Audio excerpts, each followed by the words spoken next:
పోయినా రైతు బంధుకి డబ్బులు ఇచ్చేవాడే లేకుండా పోయింది. యాడే లేదు రైతు బంధుకి డబ్బులు. నీ పీరియడ్లో రైతు బీమా గురించి మాట్లాడిను, రైతు బంధు గురించి మాట్లాడు.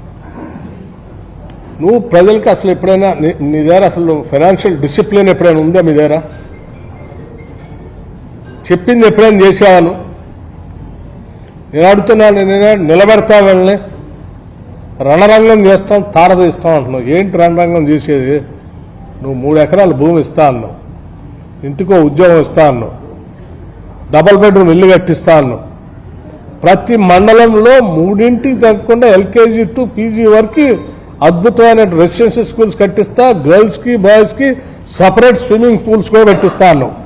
10 ఏళ్ళు కట్టినాను. కట్టినా చేసినా ఉడికేనా? మళ్ళీ పంట నష్టపరిహారం చెప్తే మొత్తం నేను ఇచ్చాను, అది కూడా చెప్తున్నాను. కానీ మేము రాగానే ముందు దృష్టి పెట్టిందే పవర్ మీద, తర్వాత ఆర్థిక పరిస్థితి మీద. 7 లక్షల కోట్లు అప్పు చేసి నారా ఆగం చేసిపోయింది రాష్ట్రాన్ని. అయినా కానీ మేము రూపాయి పోగేసి దూబరా ఖర్చులు తగ్గించి అనేక భారాలని అధిగమిస్తూ మొట్టమొదటిసారి 2019లో ఎప్పుడో 1st తారీఖు నాడు జీతాలు ఇచ్చారు మీరు అధికారులు, ఉద్యోగస్తులు. ఆ తర్వాత ఎప్పుడు ఇలాగ 2019లో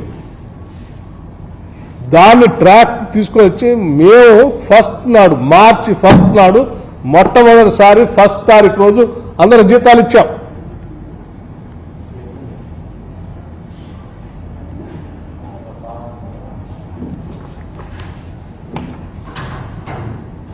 దానికి సంబంధించి 3,69,200 మంది రెగ్యులర్ ఎంప్లాయీస్కి, 2,88,000 పెన్షనర్స్కి on 1st March 2024 salaries and pensions paid. మీరు మీ హయాంలో మీరు పే చేసింది ఎప్పుడు అంటే 2019 నుంచి మళ్ళీ మీ శాలరీస్ ఎప్పుడు ఆ 1st తారీఖు ఇవ్వాలి. మీరు డేట్స్ కూడా నేను చెప్తా కావాలంటే.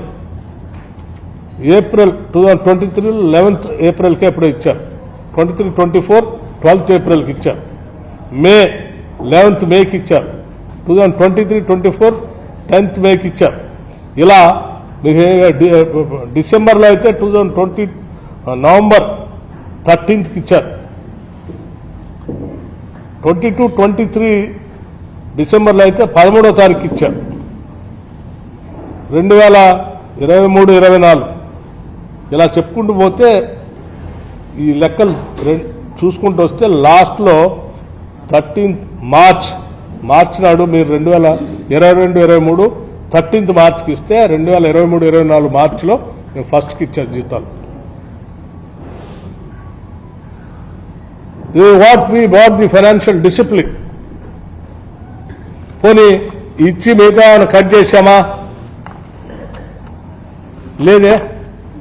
మిగతా వాటన్నిటికీ నువ్వు 40,000 కోట్లు పెండింగ్ బిల్స్ పెట్టిపోతే కూడా ఒక్కొక్కటి క్లియర్ చేసుకుంటూ వస్తా ఉన్నాం. మేము ఇచ్చిన గ్యారంటీలు నీలా గాలికి వదిలేదు.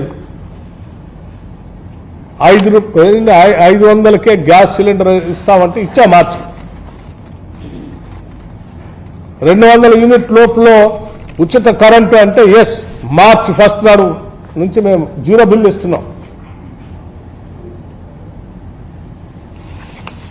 అట్లాగే ఫ్రీ బస్ రైడ్ అన్నాం, మహిళలందరికీ ఇస్తాను ఉచితంగా బస్ రైడ్. 10 లక్షల రూపాయలు రాజీవ్ ఆరోగ్యశ్రీ అంటే ఇస్తా ఉన్నాం, ఆల్రెడీ ఇంప్లిమెంట్ చేస్తా ఉన్నాం మేము.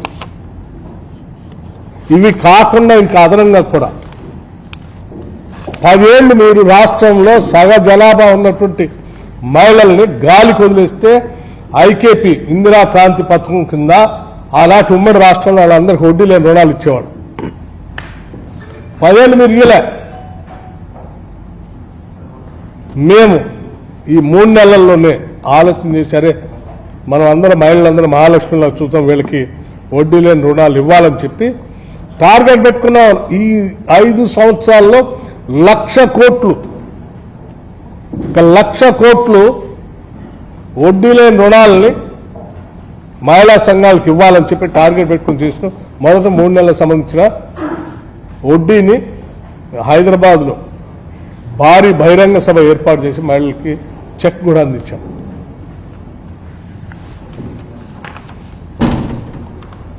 అట్లాగే ఇంకే ఆయన మాట్లాడిన పంట నష్టపరిహారం గురించి మాట్లాడిన ఎవడు చూడట్లేదని. ఏం చూసావు నువ్వు 10 ఏళ్ళు పంట నష్టపరిహారం ఎప్పుడైనా చూసావా? ఏంటంటే ఈయన వచ్చిన తర్వాత మనం బకాయిలు పెడితే ఆనాటి ఉమ్మడి ప్రభుత్వంలో బకాయిలు పెడితే ఈయన వచ్చి క్లియర్ చేసిందని చెప్తా ఉన్నాడు. ఎవరు క్లియర్ చేసావు? నువ్వు క్లియర్ చేసావా?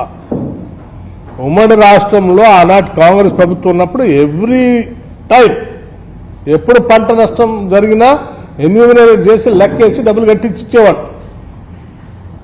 చివరి సంవత్సరంలో ఏమైందంటే ప్రెసిడెంట్ రూల్ పెట్టారు. గవర్నర్ పాలన వచ్చేవారికి ప్రభుత్వం డిస్ట్రిబ్యూట్ చేసే టైంకల్లా డిక్లేర్ చేస్తే ఆ డబ్బులు గవర్నర్ గారి దగ్గర డిపాజిట్ చేశారు.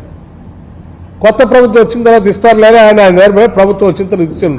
నువ్వు పోగేసి ఇచ్చినవి కాదు, నువ్వు లెక్క కట్టించినవి కూడా కాదు, నువ్వు ఎన్యూమినేట్ చేసినవి కూడా కాదు.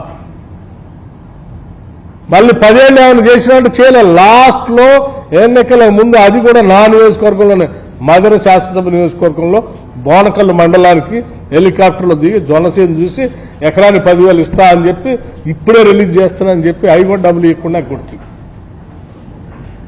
మళ్ళీ నేను రైతులకు పంట నష్టపరిహారం ఎవడు ఇవ్వట్లేదు, ఈ ప్రభుత్వం పట్టించుకోవట్లేదు అని నీలాగా మేము చేయట్లేదు. మేము ఎక్కడ నష్టం జరిగింది అనగంలోనే రాష్ట్ర ముఖ్యమంత్రి రేవంత్ రెడ్డి గారు మిగతా మంత్రివర్గ సదస్యులు అందరితో మాట్లాడి నాతో కూడా మాట్లాడి వెంటనే దీని మీద మనం చర్యలు తీసుకోవాలని చెప్పి మా మంత్రి, వ్యవసాయ శాఖ మంత్రి, కోఆపరేటివ్ మంత్రి, మిగతా మంత్రులు, ఇన్ఛార్జ్ మంత్రులు అందరూ ఎక్కడోళ్ళు అక్కడ జిల్లాలు తిరిగి ఎన్యూమినేట్ చేయమని చెప్పి నష్టం ఎంత జరిగితే వాళ్ళు మనం ఆదుకోవాలని చెప్పి స్పష్టంగా ఆదేశాలు తిరుగుతుంటే ఇప్పుడు నువ్వు తౌదునమ్మ అడిగి పోయి వీళ్ళు కాంగ్రెస్ వాళ్ళు ఇట్లా ఎప్పుడు 3 నెలలు కాలేదు కాంగ్రెస్ వాళ్ళు ఇవ్వట్లేదు అంటే మళ్ళీ కరువు వచ్చిందంటు. వీళ్ళు రాగానే వర్షాలు పడట్లేదు. వర్షాలు ఎప్పుడు పడతాయండి?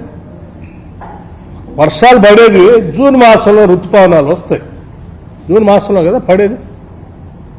ఎవరున్నారు జూన్ మాసంలో? జూన్ మాసంలో పాలనలో ఉన్నది 2023-24 తమరే కదా.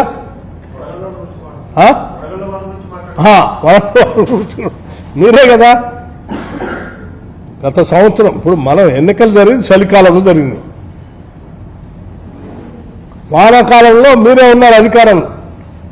మీ పుణ్యమా అంటూనే సరిగ్గా పడలేదు. నీళ్ళు పడ్డ నీళ్ళైనా సరే ఒడిసి పట్టుకున్నామంటే వాటిని కూడా ఒడిసి పట్టుకోలే, గాలికి వదిలేస్తే వాటిని సక్రమంగా ఒడిసి పట్టుకొని నింపుకొని ఉంటే ఈ పరిస్థితి. నువ్వు వాటర్ ప్రాపర్గా నీ వాటర్ మేనేజ్మెంట్ లేకపోబట్టే ఈరోజు కరువు వచ్చింది. ఆ పడ్డ నీళ్ళని నీ టైంలో పడ్డ నీళ్ళని వర్షాకాలంలో పడ్డ నీళ్ళని జాగ్రత్తగా రిజర్వాయర్స్లో ప్రొటెక్ట్ చేసుకొని జాగ్రత్త కాపాడు ఉంటే ఈ పరిస్థితి వచ్చేది కాదు. వర్షాకాలంలో నువ్వు ఉంటే ఎన్నికలు జరిగి మేము వచ్చింది, చలికాలంలో ఎన్నికలు జరిగి మేము వచ్చింది, అధికారంలోకి వచ్చింది డిసెంబర్లో. ఇప్పుడే వర్షాలు లేవు కదా. మళ్ళీ జూన్లో వర్షాలు పడితే వాటిని ఎట్లా మేనేజ్ చేయాలి, ఎట్లా మెయింటైన్ చేయాలని మేము చూస్తాం. వాళ్ళు ఏ రిజర్వాయర్లో నీళ్ళు లేకపోయినా ఏడపారపోయినా నీ పుణ్యమే అది. నువ్వే కదా ఆ టైంలో ఉంది. దాన్ని కప్పిపుచ్చుకోవడం కోసం నిన్న బయటకు వచ్చి నన్ను తిడతా ఆయన తిడతా అంటే ఎట్లయితుందండి? అంత అమాయకులా? మళ్ళీ అందులో నీళ్ళు